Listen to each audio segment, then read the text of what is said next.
மீண்டும் சொர்க்கத்தில் சூர்யாவுடன் ஜோதிகா. தனி ஹெலிகாப்டரில் பறந்து உல்லாசம்.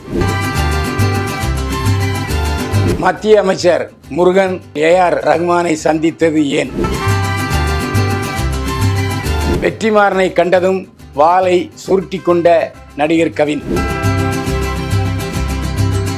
ஒரே நேரத்தில் 1500 கோடி ரூபாய் சினிமாவில் முதலீடு செய்யும் Ishari Ganesh.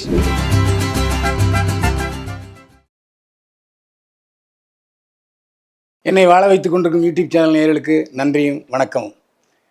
King TV channel நேயர்களே, நடிகை ஜோதிகா தனது கணவர் சூர்யாவுடன் தென்னாப்பிரிக்காவுக்கு சென்று அங்கே ஒரு தனியார் ஹெலிகாப்டரை வாடகைக்கு எடுத்துக்கொண்டு ஒரு ஆள் அரவமில்லாத ஒரு தனி தீவுக்கு சென்று கடல் உணவு சாப்பிட்டு தென்னை மரம் நட்டு சந்தோஷமாக இருந்தார்கள். இது பற்றி வலைதளங்களில் புகைப்படங்களை வெளியிட்ட ஜோதிகா, நாங்கள் இப்போது மீண்டும் சொர்க்கத்தில் இருக்கிறோம் என்று பதிவிட்டிருக்கிறார். அந்த சமயத்தில் ஜோதிகா கவர்ச்சியான உடை அணிந்திருந்தார் என்பது குறிப்பிடத்தக்கது. நடிகர் கவின் நடித்த ஸ்டார், பிளடி பெக்கர் ஆகிய படங்கள் வெற்றி பெறவில்லை. தொடக்கத்தில் 2 படங்கள் கவினுக்கு வெற்றி பெற்றது குறிப்பிடத்தக்கது. அவர் சரவண மீனாட்சி என்ற சீரியலில் நடித்து பிரபலமானவர் நடிகர் கவின். பிளடி பெக்கர் படத்தை தொடர்ந்து இப்போது கிஸ் என்ற படத்தை நடித்து முடித்திருக்கிறார் கவின். இப்போது வெற்றிமாறன் தயாரிப்பில் மாஸ்க் என்ற படத்தில் கதாநாயகன் நடித்துக் கொண்டிருக்கிறார் கவின். இந்த படத்தை வி. கர்ணன் அசோக் என்பவர் கதை, திரைக்கதை, வசனம் எழுதி இயக்கி கொண்டிருக்கிறார். கவினுடன் ஆண்ட்ரியா, குகானி சர்மா, சார்லி உள்ளிட்ட பலரும் நடித்துக் கொண்டிருக்கிறார்கள். இந்த படத்தை வெற்றிமாறனுடன் இணைந்து நடிகை ஆண்ட்ரியா தயாரித்துக் கொண்டிருக்கிறார் என்பது குறிப்பிடத்தக்கது. இந்த நிலையில் மாஸ்க் திரைப்படத்தின் படப்பிடிப்பில் கவினுடைய தலையீடு ரொம்ப அளவுக்கு அதிகமாக இருந்திருக்கிறது. கேமரா வெங்க வை, இந்த வசனத்தை மாற்று, இந்த சீனை தூக்கி முன்ன போடுன்னு ஒரே டார்ச்சர் பண்ணியிருக்காரு புதுமுக இயக்குனர் அசோக் கர்ணாவுக்கு. கர்ணன் அசோக் பொறுத்து பார்த்தார். ஒரு கட்டத்தில் பொறுக்காமல் ரொம்ப நொந்து மன உளைச்சல் காணானார். எனவே இந்த விஷயத்தை வெற்றிமாறன் காதில் போட்டார் கர்ணன் அசோக். எனவே தயாரிப்பாளர் என்ற முறையில் வெற்றிமாறன் இப்போது மாஸ்க் படத்தின் படப்பிடிப்பு தளங்களுக்கு வர தொடங்கிவிட்டார். வெற்றிமாறனை கண்டதும் அடக்க ஒடுக்கமாக எந்த தலையீடும் இல்லாமல் இயக்குனர் சொன்னதை கேட்டு நடித்து வருகிறார் கவின். வெற்றிமாறனை கண்டதும் தனது வாளை சுருட்டி கொண்டிருக்கிறார் கவின் என்று படப்பிடிப்பு தளத்தில் உள்ளவர்கள் பேசிக் கொண்டிருக்கிறார்கள். முளைத்து 3 இலை விடலை, அதுக்குள்ள நடிகர் கவின் தொல்லை தாங்க முடியலை. ரஜினிகாந்த் நடித்து அடுத்து வெளிவரும் படம் கூலி. இசை வெளியீட்டு விழா வருகிற 26 அல்லது 27 தேதியில் நேரு உள்விளையாட்டு அரங்கில் பிரம்மாண்டமான முறையில் நடக்க இருக்கிறது. இந்த படத்தை சன் பிக்சர்ஸ் பிரம்மாண்டமாக தயாரித்து கொண்டிருக்கிறது. ரஜினிகாந்தின் ஜெயிலர் படம் 600 கோடியை வசூலில் தாண்டியது. அதேபோல விஜய் நடித்த லியோ படமும் 600 கோடியை வசூலில் தாண்டியது. இப்போது ஜூலை மாதம் முழுவதுமே, இந்த மாதம் முழுவதும் சன் டிவி கூலி படத்தினுடைய ப்ரமோஷன் வேலையை முடுக்கி விட்டு கொண்டிருக்கிறது. கூலி படத்தின் இசை வெளியீட்டு விழா வருகிற 26 அல்லது 27 தேதியில் சென்னை நேரு விளையாட்டு அரங்கில் பிரம்மாண்டமான முறையில் நடக்க இருக்கிறது.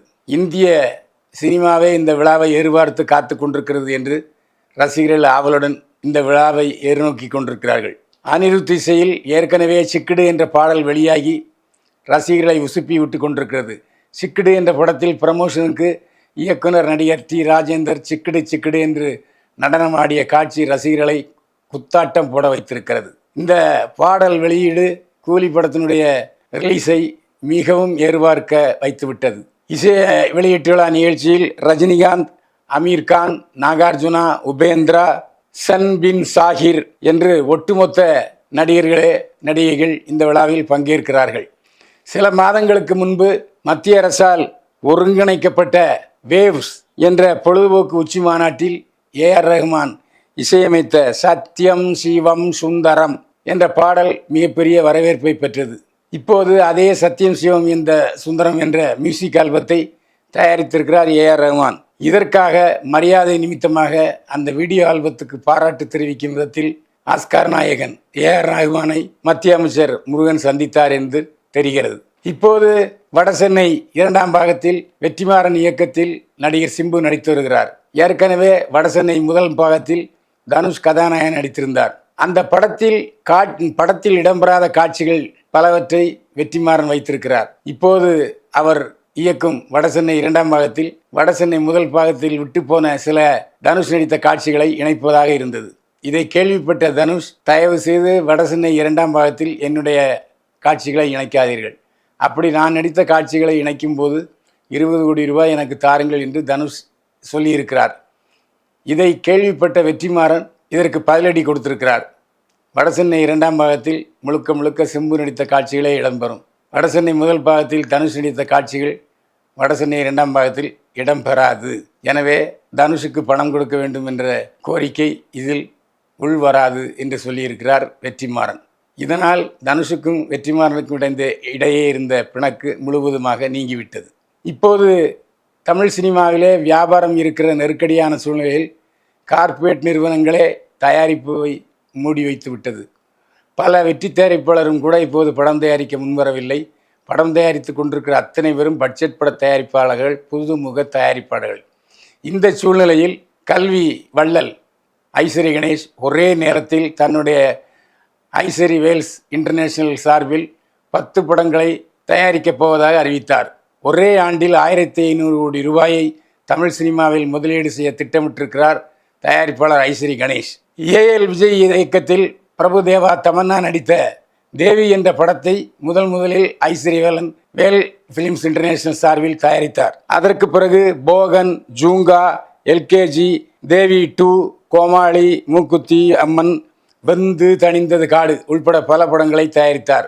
இந்த நிலையில் அவர் ஒரே நேரத்தில் 2 ஆண்டுகளுக்குள் 10 தமிழ் படங்களை தயாரித்து வெளியிட திட்டமிட்டிருப்பதாக அறிவித்தார்.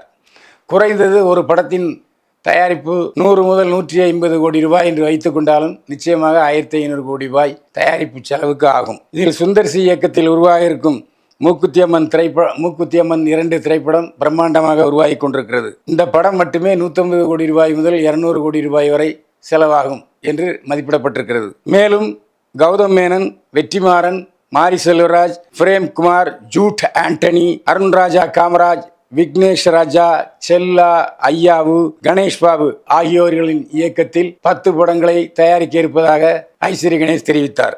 இதில் விக்னேஷ் ராஜா, மாரி செல்வராஜ் மற்றும் வெற்றிமாறன் ஆகிய 3 இயக்குநர்கள் இயக்கும் படத்திலும் தனுஷ் கதாநாயகன் என்பது குறிப்பிடத்தக்கது. ரஜினிகாந்த், கமலஹாசன், அஜித் குமார், விஜய் போன்ற நட்சத்திர மாஸ் நடிகர்களின் துணை இல்லாமல் சுமார் 1500 கோடி ரூபாயை தமிழ் சினிமாவில் ஐஸ்வரி கணேஷ் முதலீடு செய்ய வந்திருப்பது வரவேற்கத்தக்க செயல் என்று சினிமா கலைஞர்கள் தெரிவித்தனர். இதில் அவர் இயக்குநர்களுக்கு முக்கியத்துவம் கொடுப்பதால் தரமான கதைகளை வேல்ஸ் இன்டர்நேஷனல் தயாரிக்க திட்டமிட்டிருக்கிறது. நேர்களே, இதுபோன்ற தரமான உண்மையான சினிமா தகவல்களுக்கு கிங் 24x7 சேனலை சப்ஸ்கிரைப் பண்ணுங்கள், ஷேர் பண்ணுங்கள். மீண்டும் சந்திப்போம். வாழ்க வளமுடன்.